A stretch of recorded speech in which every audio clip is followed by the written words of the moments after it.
Tesla has just announced that it is closing one of the largest electric vehicle manufacturing facilities in California. And it's not because demand has dropped, it's not because the cars don't work, it's because the state has made it impossible to operate profitably. And what no one is telling you is that this isn't just about one company or one factory. This is the beginning of a domino effect that could collapse the entire foundation of California's climate plan, cost tens of thousands of jobs, and leave taxpayers holding a bill that reaches into the billions of dollars. This is happening right now, in real time, and what you are about to hear should worry everyone, whether you live in California or not. Because if it can happen to Tesla, it can happen to any company in any state. I'm going to tell you the full story, following the money and the consequences that the mainstream media will bury under corporate propaganda and political speech. This is the story of how a state that was supposed to be leading the electric car revolution ended up driving away the company that was building the future. In 2021, Tesla announced plans to expand its Fremont factory with a new production line dedicated to the next generation of electric vehicles. The proposed expansion would add 4,000 jobs, increase annual production capacity by 500,000 units, and position California as the undisputed leader in EV manufacturing. The governor at the time called it a historic investment in California's clean energy future. Local authorities celebrated, environmental groups praised it. On paper, it was a win for everyone. But then, the details started to appear. To build the expansion, Tesla needed permits from multiple state and local agencies: the California Air Resources Board, the Bay Area Air Quality Management District, the California Coastal Commission, the Department of Toxic Substances Control, the Regional Water Quality Board. Each agency had its own review process, each had its own timeline, each had the power to delay or deny the project. Tesla filed the initial applications in March 2021. By September 2021, not a single permit had been approved. The company had spent over $80 million in legal fees, environmental consultants, and compliance reports, and they hadn't broken ground on a single building. Meanwhile, Texas offered tax exemptions for 15 years, expedited permitting, and direct investments in infrastructure totaling more than $200 million. Nevada offered similar incentives. Tesla ran the numbers and realized that producing cars in California would cost $4,000 more per unit than producing the same car in Texas. At a projected volume of 500,000 units per year, that is a disadvantage of $2 billion. No company, no matter how profitable, can absorb that kind of difference and remain competitive. But before I show you the entire timeline, all the money involved, and who is going to pay this bill in the end, I need you to hit the like button now, subscribe to the channel, and turn on the notification bell. And look, in the comments, I want you to answer this question. Do you think California's leadership will take responsibility for this, or will they blame someone else? Write it down below, because accountability starts with naming the problem. Let's dig up the truth together that the corporate media doesn't want to touch. Let me show you exactly how this happened step by step, because when you see the sequence of events, it is impossible not to get angry. Beginning of 2021, Tesla announces it will expand Fremont. We are talking about 500,000 additional cars per year, 4,000 new direct jobs, massive investment. Everyone in California was excited. Politicians did photo ops, gave interviews, promised that California would be the epicenter of the electric car revolution. The headlines read, "Tesla bets on California's green future." Supplier companies started making plans to expand too. A battery manufacturer in San Jose planned to build a new facility and hire 1,200 workers. A semiconductor company in Sunnyvale started negotiating a supply contract of $300 million. Everyone was positioning themselves to get a piece of this growth. March 2021, Tesla files the permit applications, and then the bureaucratic nightmare begins. For you to have an idea, they needed approval from the California Air Resources Board for emissions, from the Bay Area Air Quality Management District for air quality, from the California Coastal Commission, even being miles from the ocean, from the Department of Toxic Substances Control for material handling, from the Regional Water Quality Board for water runoff. Each of these agencies operates independently, each has its own calendar, each can stop the entire project. September 2021, 6 months later, 0 permits approved, none. Tesla had already burned $80 million just on paperwork, lawyers, environmental consultants, impact studies, and they literally did not have permission to start building. Meanwhile, what was happening in Texas and Nevada, Tesla was simultaneously negotiating with those states. Texas offered the full package: 15 years of property tax exemption, expedited permitting, 200 million in direct infrastructure investments. Nevada offered similar, plus discounted industrial electricity rates and a simplified environmental process that promised approval in 6 months. 6 months. California hadn't approved anything in 6 months. Texas promised everything approved in 6 months. Beginning of 2022, Tesla makes a calculated decision. The company formally announces it is moving its headquarters from Palo Alto, California to Austin, Texas. The official reason given was business flexibility and operational efficiency.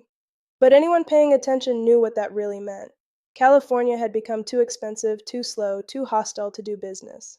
Weeks later, Tesla also announces it will prioritize expansion in Texas and Nevada over California. The Fremont expansion project was quietly put on hold. April 2022. Here comes the bombshell. California passes Assembly Bill 1346, a new regulation requiring all manufacturing facilities in the state to reach net zero carbon emissions by 2030. On the surface, this seems reasonable. Who doesn't want clean manufacturing? But here is the mechanism no one tells you about. To comply, facilities would need to retrofit or replace existing energy systems, install renewable energy infrastructure on site, buy carbon offset credits for any remaining emissions, and submit to annual third-party audits. The estimated cost for a facility the size of Tesla's Fremont plant? More than $600 million. And the deadline? 8 years. Think carefully about what just happened here. California just told one of the largest electric vehicle manufacturers in the world, a company that is literally building the cars that are supposed to save the planet, that they needed to spend an additional $600 million to reach an arbitrary emissions goal, even though the cars themselves produce zero emissions when driven. Let that sink in for a second. The state passed a law that punished the exact industry it claimed to support. It's like shooting yourself in the foot and then complaining that you're bleeding. Tesla grabbed the calculator and ran the numbers. Between the compliance costs of AB 1346, the delays in permitting, the higher labor costs because of California's unionization push, and the rising cost of commercial real estate in the Bay Area, the Fremont expansion simply didn't make any financial sense anymore. The company estimated that producing vehicles in California would cost approximately $4,000 more per unit than producing the same vehicle in Texas. At a projected volume of 500,000 units per year, that is a cost disadvantage of $2 billion. $2 billion per year. No company, no matter how profitable it is, can absorb that kind of difference and remain competitive. It is not possible. So in June 2023, Tesla made the announcement that changed everything. The Fremont expansion project was officially canceled. The company would invest instead in a new gigafactory in Austin, Texas, with plans to eventually move most of its North American production out of California entirely. 4,000 planned jobs disappeared overnight. The local tax revenue that Fremont was counting on, projected at over $30 million annually, vanished into thin air, and the broader economic ripple effect began. Here is the first domino falling. Tesla suppliers, the companies that manufacture batteries, electric motors, charging components, and interior materials, had planned their own expansions in California to support the Fremont project. When Tesla left, these suppliers canceled their plans too. That battery manufacturer in San Jose that was going to build a new facility and hire 2,200 workers, project scrapped. The semiconductor company in Sunnyvale that was negotiating a $300 million supply contract, they walked away. A logistics company in Oakland that was preparing to handle shipping for the expanded plant laid off 200 employees. In total, analysts estimate that Tesla's decision led to the loss of more than 15,000 indirect jobs through California's manufacturing and technology supply chain. 15,000 families affected by a single dumb political decision. Here comes the second domino falling, and this is the one that should scare everyone. With Tesla's departure, other companies started asking the same question: why the hell are we still here? August 2023, a major aerospace manufacturer based in Long Beach announces it is relocating its production facilities to Arizona, citing regulatory uncertainty and rising costs. A pharmaceutical company in San Diego moved its operations to North Carolina. A food processing company in Fresno moved production to Idaho. Every move took jobs, tax revenue, and economic activity out of California. And every move sent a signal to other companies. If you want to grow, you need to get out. Think about what this means in practice. These aren't small startups looking for cheap office space. These are established companies operating in California for decades in some cases, with long-term employees, with roots in the community, and they are ripping everything up and leaving. Why? Because the math simply doesn't add up anymore.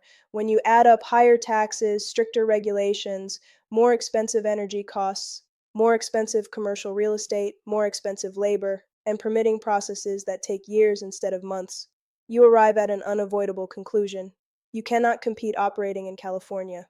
Your competitors in other states have a structural cost advantage that you will never be able to overcome. Here is the third domino. With fewer manufacturers operating in the state, California's tax base began to shrink. The state relies heavily on corporate income taxes and payroll taxes to fund public services, schools, infrastructure, healthcare, emergency response.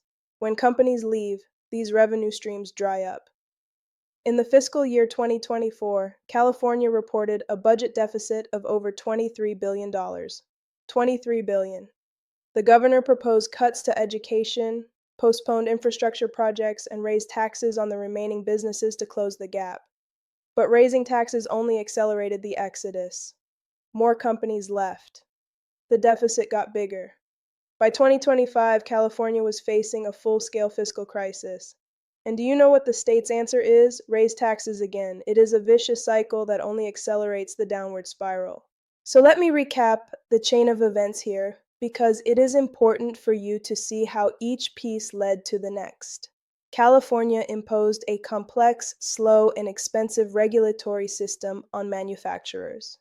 Tesla tried to navigate the system and found that it was financially unsustainable. Tesla moved operations to states with simpler rules and lower costs. Other manufacturers followed suit. California lost jobs, tax revenue, and economic momentum. The state responded by raising taxes and cutting services, which accelerated the exodus. The fiscal crisis deepened, and the spiral keeps spinning. And during all this, California's leadership refused to admit that their policies were the problem. They blamed federal policy, they blamed corporate greed, they blamed climate change, but they never looked in the mirror. Here's the broader warning that everyone needs to understand. What happened in California is not unique. It is a case study of how ideologically driven policy, disconnected from economic reality, can destroy prosperity in less than a decade. Other states are watching, other countries are watching, and the lesson is crystal clear. If you want to attract investment, create jobs, and build a sustainable economy, you need to make it possible for businesses to succeed. You cannot regulate your way to utopia. You cannot tax your way to prosperity. And you cannot ignore the trade-offs. The math always wins in the end. So here is my question for you, and I want to see this in the comments.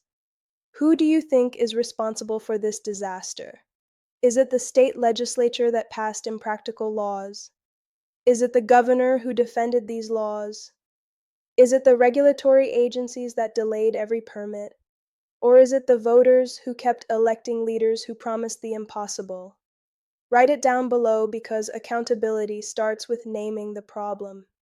And if you made it this far, you need to subscribe to this channel, hit the like button, turn on the notification bell, share this video with your family, your friends, your coworkers. The algorithms try to bury this type of content, so we need your help to put it in front of as many people as possible. Because the truth is, this story is still being written. Tesla's exit is just the beginning, and the clock is ticking. See you in the next video.